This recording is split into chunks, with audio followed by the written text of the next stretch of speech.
freedom is never more than one generation away from extinction. We didn't pass it on to our children in the bloodstream. The only way they can inherit the freedom we have known is if we fight for it, protect it, defend it, and then hand it to them with the well-taught lessons of how they in their lifetime must do the same. And if you and I don't do this, then you and I may well spend our sunset years telling our children and our children's children what it once was like in America when men were free.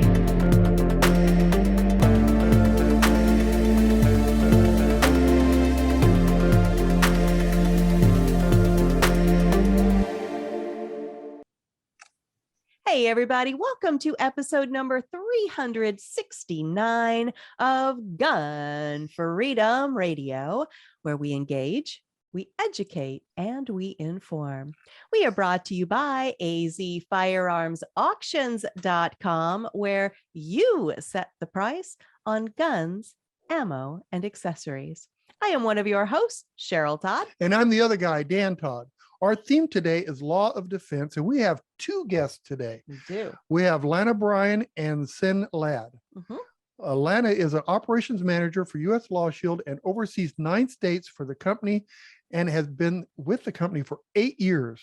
Lana has been an NRA instructor for many years and has been an avid shooter for 30 years. Her passion of empowering women and teaching children the safety and fundamentals of shooting is her passion. Absolutely. Sin Ladd is a district manager for the Arizona for US LawShield, and there should be more to that because it's a lot of work. There sure is. And she wears, I think, all those similar hats to being a trainer and all those things. But welcome to the show, ladies. Thank you. Thank you so much for having us on. Absolutely. So I would like you to tell us individually, US LawShield does so many things. And whether you are working with the company or whether you're a member, a paying member, there are individual reasons in your personal life that brings you to that place. And Lana, I wanted you to go first. What is it that caused you to dedicate the last 8 years of your life?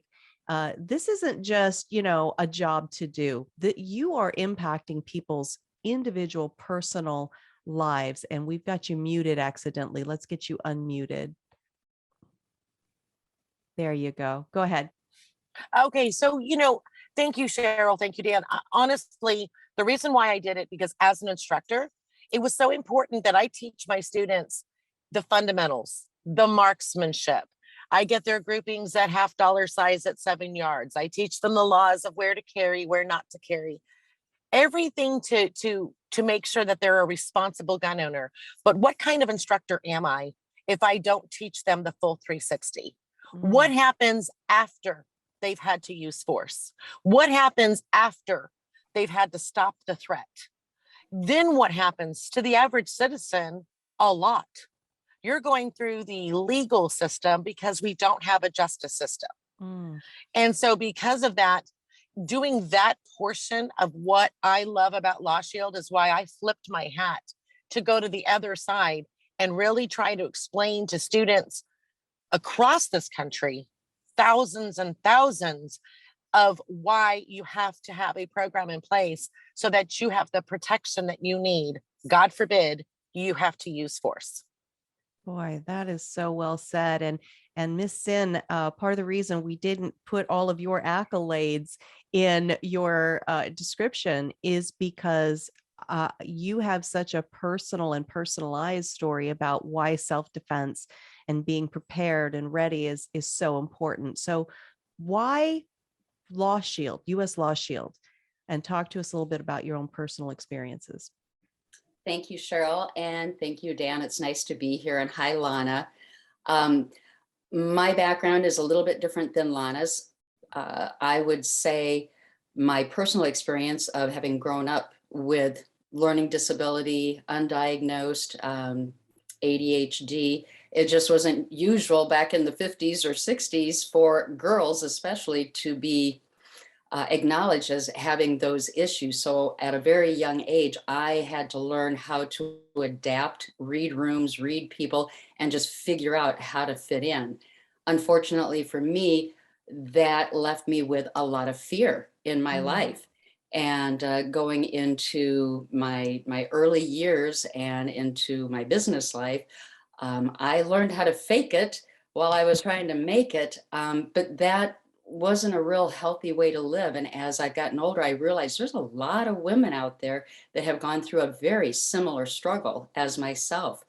In 2003, I obtained one of the early concealed carry permits from the state of Minnesota. And there was no classes, nothing required. I just simply went down to the sheriff's office, filled out paperwork, and bam, I've got a concealed carry. And I bought my first firearm. It was an antique 1880s Colt service revolver, and that was going to be my carry gun. And I knew nothing. Fast forward to the mid 2015 era, and I had an incident at the airport that was very shocking to me, and ended up costing me several thousands of dollars. And as a result of this, I went down the path of wanting to learn everything I could about my firearm, about self-defense, finding an instructor like Lana so that I could put my groupings like that, because up until then, there really wasn't anything for women out there. And I saw the need and chose then to become a firearms instructor, an NRA instructor. And I really found a niche in working with women who, like myself, were very insecure, very fearful. But as a result of different events in my life, I am passionate about teaching women how to live a fearless life. You know, it's sad because back in the day, back in the 60s and 70s, women weren't invited into this industry. And what a mistake that was. Can you imagine how powerful it would be right now if in the 60s women took control of what, you know, of firearms? Because you guys are the voice.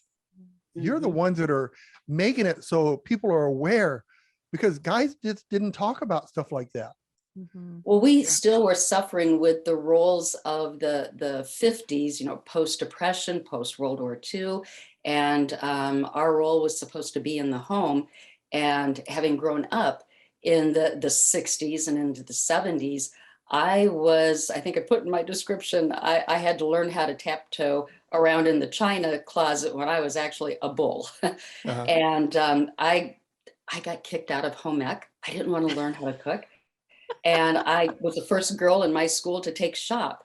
And, you know, there's a lot of us women who can cook and be domestic, but yet we also want to learn how to take care of ourselves. And we want to be involved in the sport of shooting. You know, I just look at, I mean, you guys know this, I look at how much the holster industry has changed in just the 5 years geared around women. And they are waking up, Danny. I agree 100% with you that had we been recognized, and maybe if some of the movements that started during that period, rather than being so extreme, if they would have been more focused on inclusion of men and women rather than excluding and almost to the point of alienating men from women, women from men, and trying to battle for this superior standing, maybe we would have gotten a lot farther than where we are even today. Well, thankfully, we are in those kinds of conversations today. And, you know, even though Dan's outnumbered here, that, you know, three women and him in this conversation, US LawShield is for men and women. This isn't a women's only kind of an organization. I have tons of questions about that. And one of them, I'm sorry to interrupt you. That's okay. But how many times are guns used to save crime every year? So that actually leads me into the question that I had, and I wanted to say a specific name in leading up to this question. Lana, I'm going to throw it to you. The whole Kyle Rittenhouse thing has brought so much about self-defense into sharp focus for people. And so there are hundreds of similar stories that don't make it to the national prominence of somebody like a Kyle Rittenhouse, but end up being financially ruinous for individuals just trying to save life, their own or their family members. What are some of the real life events that you have seen people go through, and where does that intersect with something like, this what US LawShield offers? So very, very good question, because in the legal industry, in the legal world, there is no black and white. Mm-hmm. It is gray, so gray. If you talk to any good criminal defense attorney and you ask them a direct question, can I do X, Y, Z? The number one answer you hear from these attorneys is, it depends. And when you say it depends, now one little scenario comes out of the equation, the whole story changes. So when I teach and I show a video and I ask for a raise of hands, you wouldn't believe how many people say one way versus another way. And we're all like-minded. We're all sitting in the same room. We're all being taught by the same instructor, but they have different views because, well, what if there was a baby car seat in the back seat? What if? There's so many scenarios. And so you have to protect yourself, because you have to stand on your 4th, 5th, 6th, and 8th Amendments. These are what all of our people have fought for in the United States, in our military, in our armed forces, what they have served to protect. And we as law-abiding citizens are so quick to give it up. We're so quick to just start talking the minute, because we want to have court right in our living room. Back to the woman with firearms real quick. A firearm just puts a woman on an equal playing ground with somebody bigger and badder than you. So when I teach women, I just explain to them it's a tool. That's all this is. It's a tool. But you got to get proficient with your tool. You have to understand the marksmanship. You have to understand the laws, and you need to get protection so that you have representation immediately. Right. And that's where I was leading to, is that the US LawShield, helps pay your legal fees if you have a problem. And I know of 3 incidences, 3 people that have used a firearm to protect themselves, that the court system, they kept taking money from them, and more money, and they tried to plead them to do a plea so that they would lose all their rights, but then they wouldn't have any more legal fees. And so close, these 3 people came so close to just saying, I give up, I'll take my plea and go, but they didn't. And they were able to win the case. And Danny, it's more than that. We pay all the attorney fees. Okay. There is no out of pocket. They pay a membership due. That membership due covers all of your attorney fees, criminally and civilly. My students would ask me over the years, Lana, how in the world can you sue somebody in civil court when you won in criminal? So you've gone through a 2-year criminal court battle. Now you're faced with civil charges from the family, from whoever. Civil's where it gets very expensive. And so I would ask my students, well, let's just go ask O.J. Simpson how that worked out for him. Yeah. Because it doesn't matter. He was found not guilty in a court of law. And if he was found not guilty in a court, and no matter how you thought about the case, he was found not guilty, but he was turned around and sued in civil court and lost a $33.5 million lawsuit. Yeah. So that's where it gets expensive.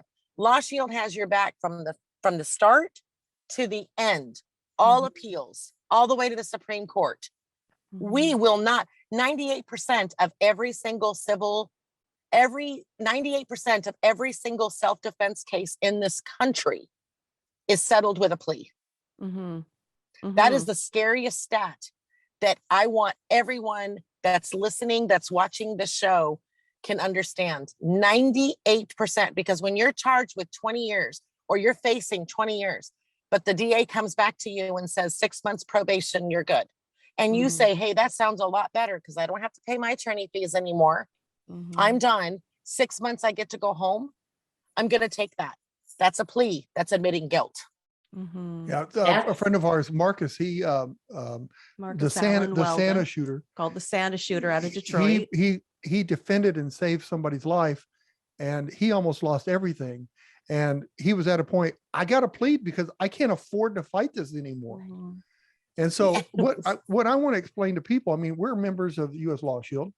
The thing is that you could do everything right, every single thing right, and you still are going to get, it's going to cost you money. Absolutely. And, really, this could easily sound like a great big infomercial, and that's not really what we're trying to do here. We're trying to say this is a serious and a serious reality that if you, God forbid, have to use your firearm to save a life. In the movies, the good guy, the police show up, they somehow miraculously know who the good guy is, right? Good guy walks off into the sunset, takes his firearm home with him, lives happily ever after. That is not what happened. Look at Kyle Rittenhouse, right? Look at what happened to his life. He was tried in the media. He was tried on social media. He was tried in people's living rooms where, everybody, they just wanted to say, well, he shouldn't even have been there. And that right there is the end of their thought process. It's like, well, whether he should or should not have been there, he was there. And from the time that someone turned on him and he had to start protecting himself, were his actions legal? Were they reasonable? Right? These are the kinds of things we're talking about. And even if they were, which the court finally found out, yeah, they were, as you were saying, Lana, two different people can look at the same incident and one goes, that's perfectly reasonable what he did. And the next person wants to say, he was somehow the aggressor. So this is why we have to have these kind of conversations that, when the good guy doesn't walk home in the sunset, what happens next? Absolutely. Absolutely. And then you also have the same thing with the Kyle Rittenhouse case. How much did that cost him? His mom still has a GoFundMe. She still has the GoFundMe going on right now. My heart broke for that kid that actually did what he had to do at that moment. And unfortunately, whatever happened, but you got to find 12 people that agree to you, that are not smart enough to get out of jury duty, first of all. And to every attorney will tell you that is the hardest part of any court case, is finding 12 jurors, because you could just see how they turn this around. They turn it around completely. Well, and there are stories. Go ahead, Cynthia. Well, I was just going to say that, we have high profile, not a lot, but we have high profile cases that get this attention.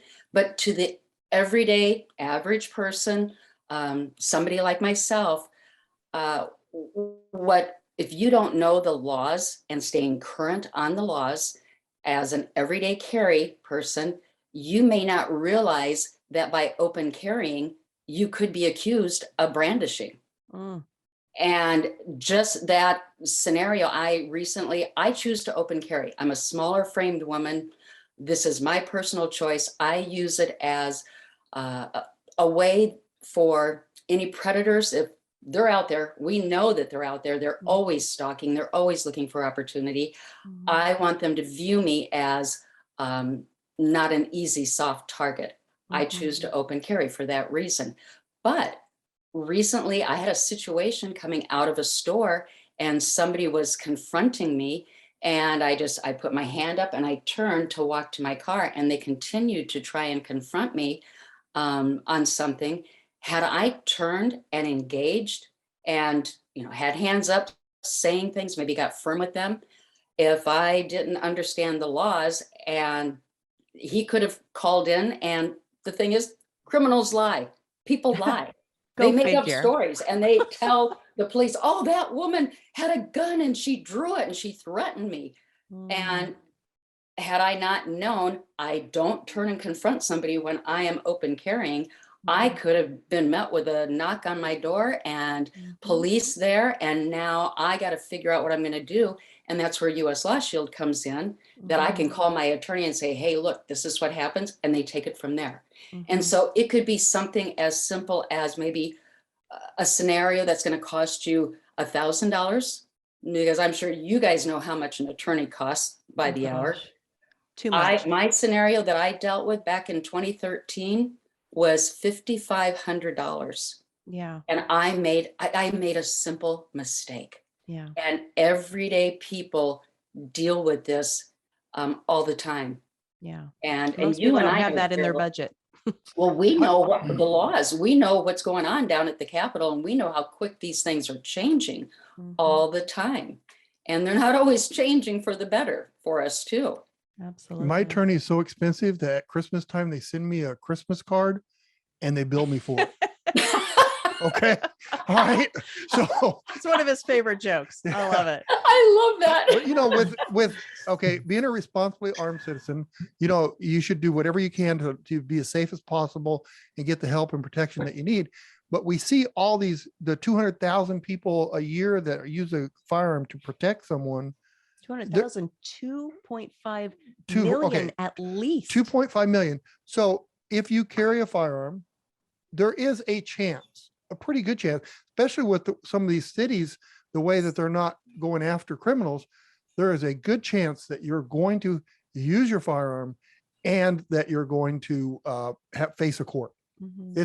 It's the facts. It really is. So I want to talk about a gentleman that, by the grace of God, because he believes he was doing God's work in God's house, by the grace of God, he didn't end up having to be hauled off to jail and sit through the weekend and wait to be arraigned and on and on. That happens so often to people. A man named Stephen Williford. He is known as the hero of Sutherland Springs. He is the guy who charged barefoot out of his house when his daughter alerted him that the church next door on the other side of a field from his house, that there were gunshots. There was a man in there, just evil, just murdering people. So Stephen grabbed his firearm, barefoot, didn't have his phone, didn't have his shoes, ran across the field, went and engaged this evil human being and interrupted his murder spree and saved lives. So Stephen has a very special relationship with you ladies and US LawShield. So I just want you to kind of pick up from there. And Lana, we'll go to you. Talk to us about how you guys became aware of Stephen and just take it from there. Stephen is an NRA instructor. He's a distinguished expert. He had been a US LawShield member for years and years when this happened to him. And, you know, he was, you know, even though he did everything right and he jumped in the fire, as you want to say. And I want to wait for him to tell the story to you and your listeners the way he does it. But I'll tell you the way I hear it. And when I have been with him so many times, when I picked him up at the airport, I took a selfie of us immediately. And I'm like, how often do I get to drive around Atlanta with a hero in my car? He's just such a amazing human being. He said that the Holy Spirit took over him. And as he charged out and screamed, come at me, there was no cover. He had no cover. And he just did that. He wasn't even in any armor, nothing. So he would have been taken out. And it is amazing how God protected him. But, you know, when he talks and we talk about him being a hero, he talks about the 26 people that died and the 20 people that walked out with bullet wounds. So 46 people were hit in that church that day. And he says they were the heroes. And he talks about their stories. And Stephen made Chuck Norris cry. Please make sure that you guys ask him if he made Chuck Norris cry, and he's got evidence. So I want you guys to do me a favor and say, I heard that you made Chuck Norris cry. So that's pretty much an amazing man right there. Yeah, he was investigated by so many different agencies because they all have to clear him. So they have to clear, every agency has to do their investigation. All of that takes time and money, and you have to understand what happens. And he did everything right. So yeah, the Barefoot Defender, that is his title. Absolutely. And then Cynthia, you are part of connecting him with us here in Arizona for a big event we have coming up. Can you talk a little bit about that? Well, I'm excited to be able to do what Lana did, because I get to meet him at the airport and chauffeur him around for those 5-6 days that he's going to be with us. And just to be able to be with somebody that is so highly trained and skilled in the use of his firearms. I'm gonna see if he wants to go to the range with me. Of course. And maybe do a little range time together. But it's going to be fun bringing him down to your establishment. We're going to be doing something down at AZ Firearms, and I'll let you talk about that. But we also then, he is going to be leading the motorcycle procession for the Second Amendment rally at the state capitol. And he will be at our booth. He's going to be a speaker on the stage. And I know he's looking forward to this. It is just going to be a fun event. Absolutely. And so the rally is the 9th annual Celebrate and Protect the Second Amendment rally event. It is going to be held on the lawn of the Arizona State Capitol, which is like a beautiful park setting. It's going to be from 10 a.m. to 2 p.m. on Saturday, February 19th of 2022. And as you say, he is going to lead the motorcycle parade. He's going to be hanging out at the US LawShield booth, I'm sure, taking selfies, shaking hands, greeting people. He's the most humble guy. Just so lovable, so likable. And then he is sort of our end note capstone speaker for the day. And he, as you said, the way that he tells his story, you don't have to be Chuck Norris to cry. Because you're proud of what he did. You're thinking to yourself, would I have the stuff? Would I be made of the stuff? Am I trained well enough to do what he did? Because he credits his training and he credits God for being able to save lives that day. And 100%. Right. You know, he said the phrase I've heard other trainers use, your body will not go where your mind hasn't been. That's right. And so maybe he never envisioned that exact scenario, Shoeless Joe and the whole thing, right? But he envisioned enough that he understood how to function his firearm. He understood even that he stood there without cover and called the fire to himself. He understood what he was doing. He wasn't doing something careless. He understood because he had trained for it, and he knew that time was nobody's friend in that church. And he had Cheryl, you do know that his that active killer, you know, because we're not going to call him anything but an active killer, the other guy. The active killer was in full class 3 body armor, had given up 30 round magazines, 30 round magazines. When he grabbed his AR-15, understand that when Stephen tells the story, he had to match him gun for gun. But he threw, his daughter is an NRA instructor. His daughter is also a distinguished expert, and she was following her daddy out the door, meaning they were both going. And he said no. He threw her magazines and threw her ammo, and he told her to start loading magazines. And I asked him why he did that, and he said, because I gave my daughter busy work to do. I gave her something to do so that she wouldn't follow me out of that house, because I don't know if I would have come back. And he said, so I wanted her to stay in the house and load magazines for me, because he didn't know what to expect at the church. He didn't know if there was one shooter. He didn't know if there was 2, 3. So he did what he had to do, but to think that quickly on his feet. And, you know, he's a plumber by day. And he was on his one day of rest to be at home, and he didn't go to church. The one day he didn't go to church. But his story is it's just absolutely amazing.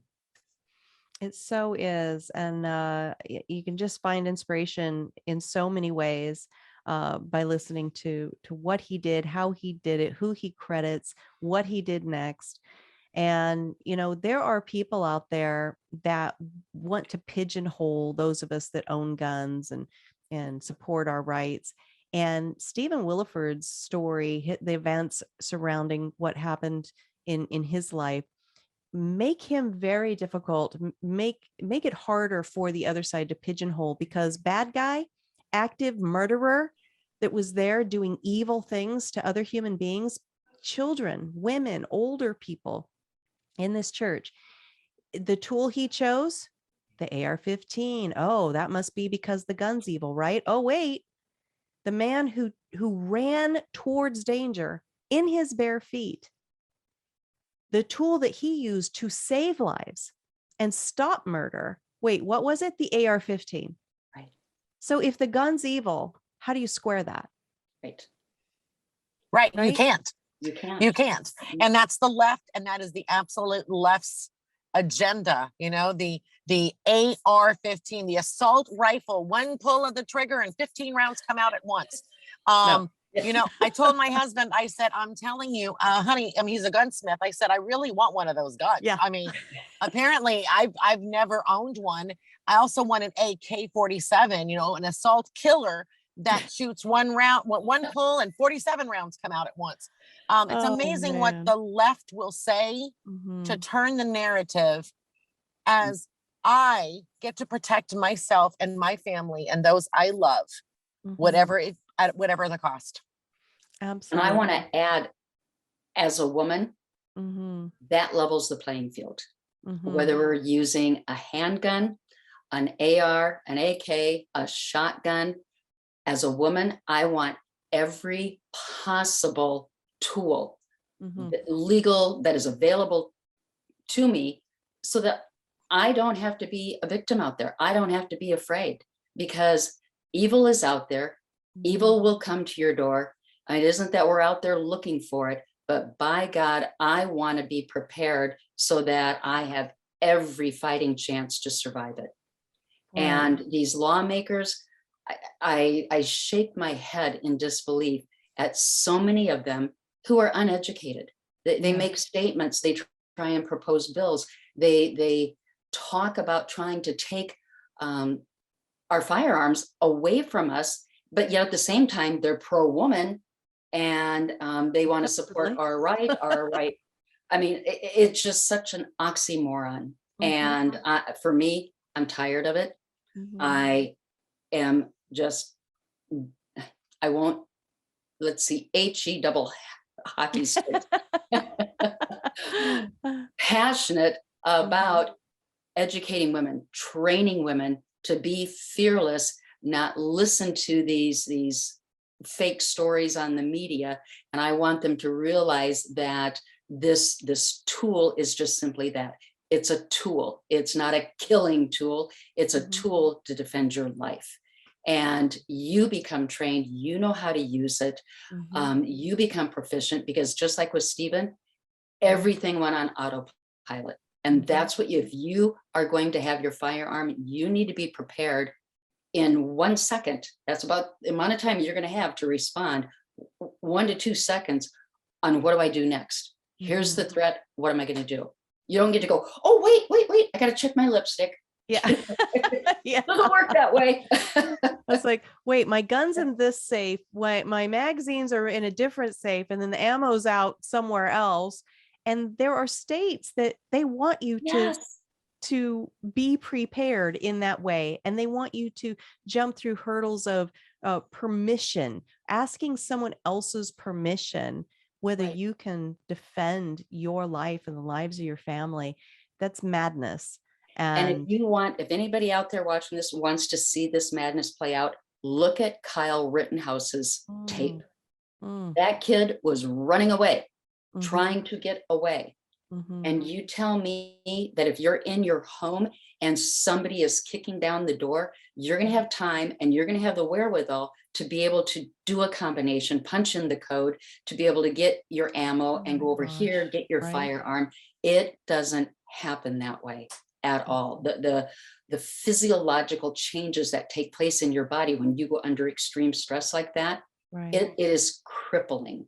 And you need to be able to, without thinking about it, go into the mechanical motion of knowing how you're going to handle that firearm, let alone try and get into that safe, right, or run to the room and go, where is my gun? Where is my boom stick that's going to save my life that the lawmaker says I got to have locked up over here? Yeah. Right.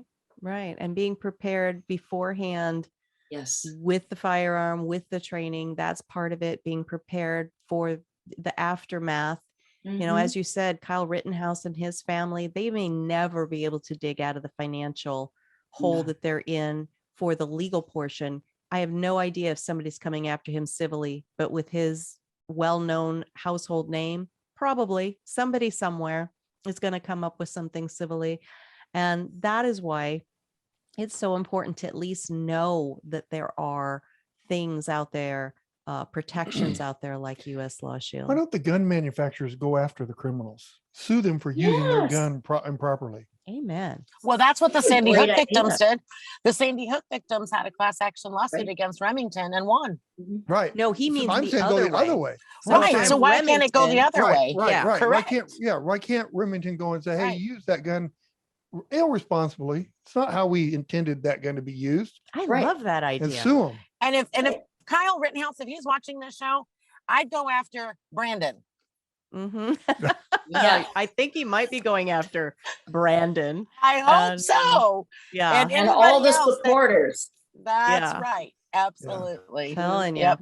All right, ladies, we've got to get on out of here, but tell folks how do they stay connected to US LawShield? So Lana, you're more of a regional, Cynthia, you're right here in the state. So if those are two different things, Lana, I'm going to have you go first. Okay, the easiest thing to do is if you are in the state of Arizona and you want to go to a gun law seminar to learn, talk to these attorneys. This is so amazing. You get that at your fingertips, and they can answer those questions that you might have as a responsible gun owner. Being educated is very smart. Go to gunlawseminar.com.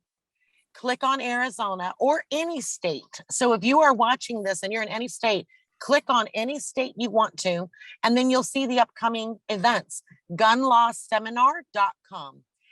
If you want to sign up for US LawShield, what's really awesome is that if they go to uslawshield.com and they sign up, they must, in the promo code area, they have to put in AZ Firearms. That's us. AZ Firearms.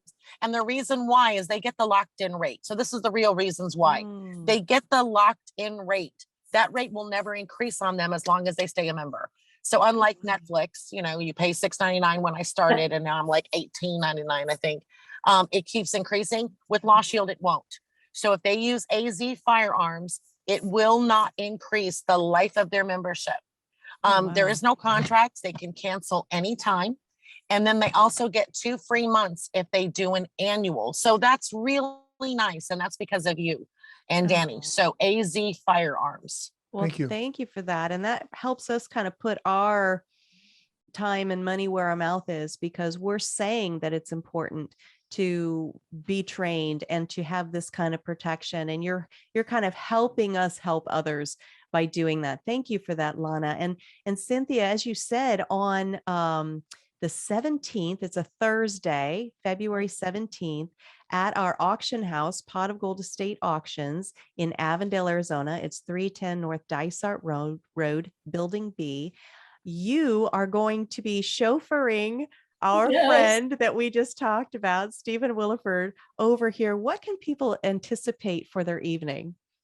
Well, Stephen's going to tell his story, and people are going to be able to hear firsthand from him directly what his experience was, what it was like, and then what happened afterwards.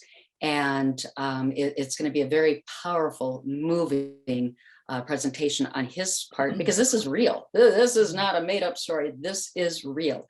We're also going to have one of our program attorneys, Derek DeBow, who is going to be there, and he is going to be doing a seminar then on Arizona gun laws. Before you draw, know the law, basically. And the people who are attending are going to be able to ask any law specific to Arizona to themselves, so they can come, get educated, get informed. So it's going to be twofold. And I want to tell both of you, thank you very much for hosting the event for us. Our honor. We appreciate it very much, because again, US LawShield is about education. We do have a membership that provides that legal financial protection for you as a self-defender, but we're also all about educating people so that they know what to do and what not to do. That's awesome. And is there a special website link or something for people to sign up for the Stephen Williford evening here on the 17th of February? Yes, they would go to the gunlawseminar.com, click on Arizona, and then you'll see it right there. And it says AZ Firearms, the Pot of Gold Auction House. And they can just register and come. And if they enter the word friend on registering to come to the event, they get to come at no charge. Nice. I love it. Free is my Yep, they favorite get to price come. ever. That's right. Absolutely. Awesome.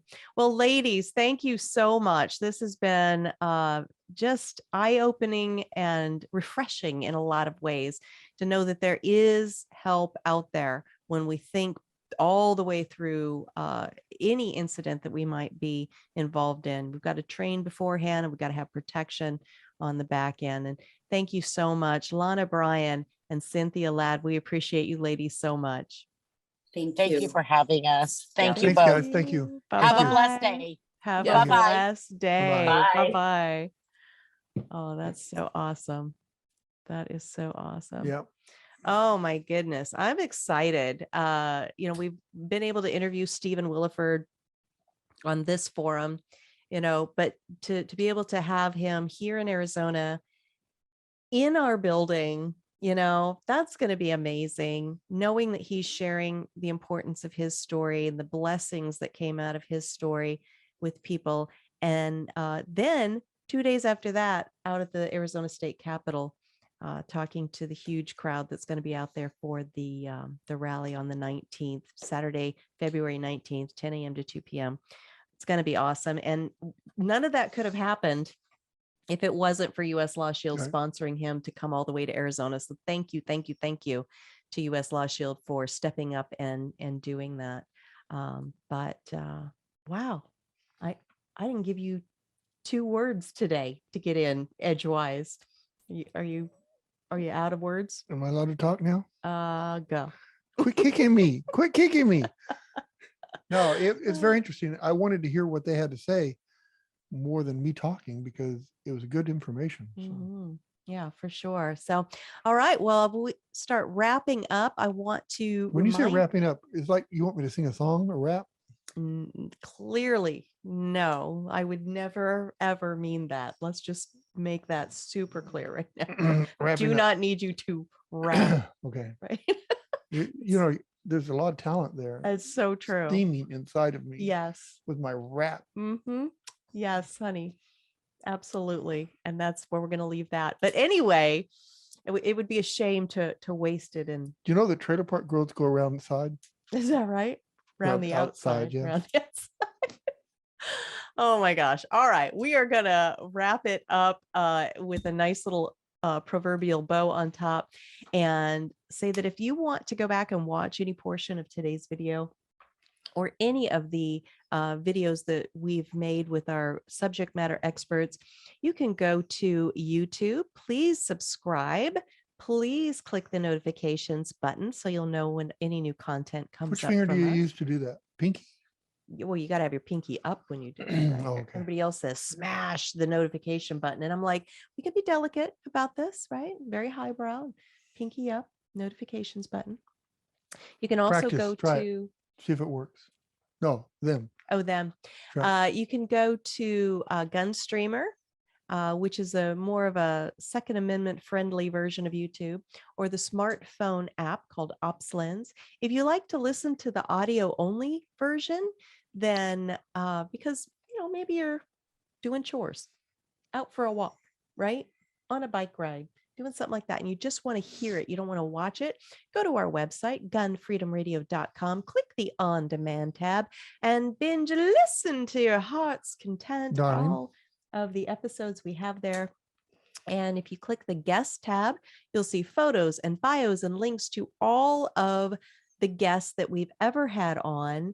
It's a tremendous and growing resource. And when you spend time there, we don't hate that. So, yeah. All right. Until next time, we are going to pray for our country, We are. pray for our nation, pray for our leaders, pray for the world. Mhm. And we're even going to pray for the ones we don't like, even the ones we really don't like.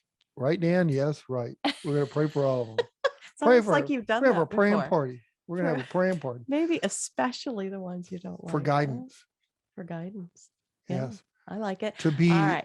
representatives instead of rulers. I like that. If you But wanna be a we've got to ruler, play a part in that Hey, too, if right? they want to be rulers, they can go to Venezuela and rule to the heart's content, darling. That's true. But if we want representative government, we play a part in that too. Sure, right?